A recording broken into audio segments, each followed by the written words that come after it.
گیاناشم لە ئێستادا چەند شوێ کردووە بۆ بەنیازە شوێکی تر بکاتن خۆشەویستە نوێەکەی چێە کوردەیان عەرەبە بۆچی هەواداران تەهدید دەکا لە ئێستادا چەند منداڵی هەیە خۆی بەڕەگەز خەڵکی کوێیە وە لە ئێستادا تەمەنی چەندە گیان بەچی خۆی ناساندووە ئایا مۆدێلە یاخود مێکاپ ئارتیستە بۆچی هاوسەرە کۆنەکەی لێیدا بوو ئەی لەسەر چۆ کارێک ماوەیەک لە سۆشال میدیا دوور کەوتبەوە تەواوی زانیاریەکان لە کلیل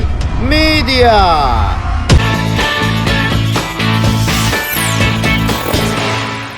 سڵاو هاوڕێیان دووبارە گەڕاینە وڵاتان لە کلیل میدیاوە بە بابەتێکی زۆر جیاواز ئەم جارە باسی خات و جیهان دەکەین کە کەسایەتێکی دیاری هەیە لە نێو سۆشیال میدیا و لە نێو تیڤەکان. گیاناشم لە ڕێکەوتی یەکی ساڵی 1990 لە خانەقین لەدایک بووە. گیاناشم بازەوە دەکات دەڵێ من کوردم و خەڵکی کوردستانم بۆ شانازیش بۆ دەکەم کە کوردم ڕاستە لە سەرەتادا لە هەزای کوردیم زۆر باش نەبوو بەڵام لە ئێستادا زۆر پرفێکتە. من لە سەرەتا کە منداڵ بووم لە خانەقین بەهۆی کوردایەتیەوە کاتی ڕژێم ئێمە دەرکراین و چووینە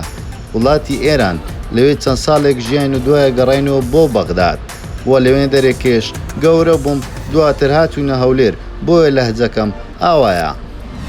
گیاناشم باری سۆزاری چۆن بەڕێ کردووە. گیاناشم بازەوە دەکاتن من یەکەم شوم لە تەمەنێکی منداڵ بوومە لە تەمەنی 15 بۆ 16 ساڵم کە هاوسەرگیریم کرد ئەو کاتە زۆر شتم نەدەزانی بۆیە چەند ساڵێکی کەم لەگەڵ هاوسەرەکەم مامەوە دواتر لێکتری جابووینەوە بەڵام منداڵێکم هەیە کچێک ئێستا لە لای باوکی دەژیتن و وە زۆربەی جار لەگەڵ منداڵەکەشم قسەی دەکەم ئەو دەنگۆیانە دوورە ڕاستی کە من ئاگاداری منداڵەکەم نیم و باوکیشی زۆر باشی چاوی لێ و زۆر لە من باشتر بەخێوی دەکا بۆیە زۆر لێ ڕازیم. وە گیاناشم لە هاوسەرگیری یەکەمی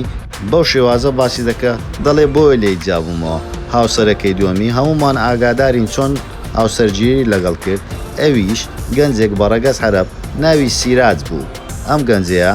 لە زاری خۆی گیاناشم دەڵێ ئەم گەنجێ تەنها بۆ پارە ناوبانک منی هێنا بۆیە زۆری نەخەیان. ئەم گەنجەیە بەهۆی چەند هۆکارێکەوە لە گیانهاشم دەدا. گیاناشم ڕاستەکان دەترکێنێ دەڵێتن پێشەوەی من بگوازێتەوە من بێنێ کچێکی خۆشەویست بە ناوی شەیما قاسم شاجوانی عێراق بوو بۆیە تەنها بۆ ناو بانگ و پارە منی هێنا و سیراج زۆر بە شێوازێکی دڕندانە لە گیانهاشم دەدا و وە جەستەی بریندار دەکاتن و چاوێکیشی مۆر دەکاتەوە و گیانهاشمیش بۆ ڕناوەستێتن و وێنەکانی خۆی بڵاو دەکاتەوە و پیشانی خەڵک دەدات چۆن هاوسەرەکەی بە شێوازێکی دڕندانە لێداوە لەبەر خاتری خۆشەویستەکەی و ئەوەشی درکاند وتی شەوێکیان منی لە سیارە هێنا خوارەوە لەسەر شەقام لێمیدا و تەسویری کرد بۆ خۆشەویستەکەی بە ناوی شەیما قاسم بۆیە من بە هیچ شێوازێک لایەن خۆش نابووم وە دەیان دەمە دادگا بۆیە بەم شێوازە گیاناشم لە هاوسەری دووەمیشی جیابەوە. گیاناشم دووبارە لەگە کەسێکی بەڕەگەز عەرەب دەیەوێ هاوسەرگیری بکە لە ئێستادا خۆشەویستن گوایە بەم نزیکانە هاوسەرگیری بکەنەوە پلانی ئەوە دادەنێن چۆن بێ ئاهەنگەکەیان. وەروها ئەم گەنجەیە ناوی محەممەدە بەڵام هیچ ڕوونکردنەوەیەکی نەداوە و دوێنێ شەو لە ڕێکەوتی سی 5 2021 وێنەی دەستی خۆیان بڵاو کردەوە لە سۆشیال میدیا بڵاوی کردبەوە و لەسەریشی نووسی بوو ژیانی تایبەتی خۆم پێویستە بەخۆم پێوەست نییە بە هیچ کەسێکی ترەوە. وە گیاناشم ئەگەر ئەم جارە هاوسەرگیری بکاتەوە وە لە تەمەنیشی 1 ساڵی سێم هاوسەرگیری ئەنجام دەداتن. وە گیاناشم شتێکی زۆر پێناخۆشە کاتێ پێی دەڵێن تۆ مۆدیلی ئەویش وەڵامیان دەداتەوە دەڵێ من بە هیچ شێوازێک من مۆدل نیمە من مێکاپ ئارتێستم لەبەرەوەی چەند ساڵێکی زۆر من بۆ کاری مێکاپی خوێندومە و تاوەکو توانیتم بگەم بۆ ئاسیەوە چەندین شەهادەم لە ناو کوردستان و عێراق و دەرەوەی وڵاتیش بەدەستێنەوە بۆیە من مێکاپ ئارتیستم پێم خۆش نییە بە مۆدل بانگم بکەن بەڵام هەوادارانیش دەڵێن تۆ زۆر وێنە دەگری لە مۆدلەکان زۆر زیاتر وێنە بڵاو دەکەیەوە بۆیە هەموو خەڵک وای زانیوە گیانهاشم مۆدێلە نەک مێکاپ ئارتیست.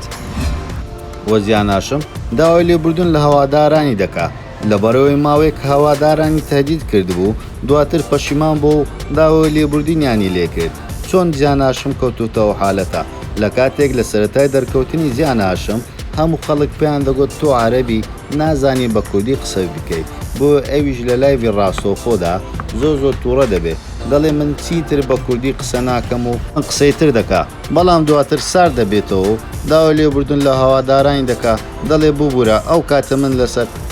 زۆر هاوچوو بووم بۆیە ئەو قسەیان کردووە. جیان هاشم لە سەرتا دەیوت دەبێ ئافرەتی کورد دۆڵمە و بریانی بخوا و دەبێ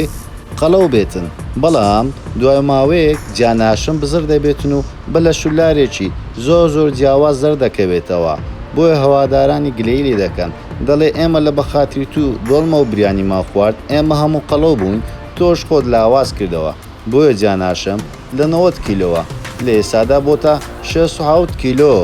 واروەها جیان هاشم دەڵێتن بۆیە پێویستە ئێستا هەموو ئافرەتێک لە شولاری ڕێک بێتن و بۆ بە شێوازێکی جوان بۆ ئەوەی بتوانێت جلوبەرگ لەبەر بکاتن بۆ من جلوبەرگە کۆنەکانم هەموو بەخشیۆ بە هاوڕێیەکانی خۆم بۆیە ئیسفادە لێ بکەن و باز لەوەش دەکاتن دەڵێ من لە بە خۆشی خۆم زەعیف نەکردوتەوە و من زۆر نەخۆش بووم بۆیە پێویست بوو من ئەم عەمەلیاتە ئەنجام بدەم بۆ ئەوەی بتوانم لە شولارێک و ساتێکی تەندروستم هەبێ.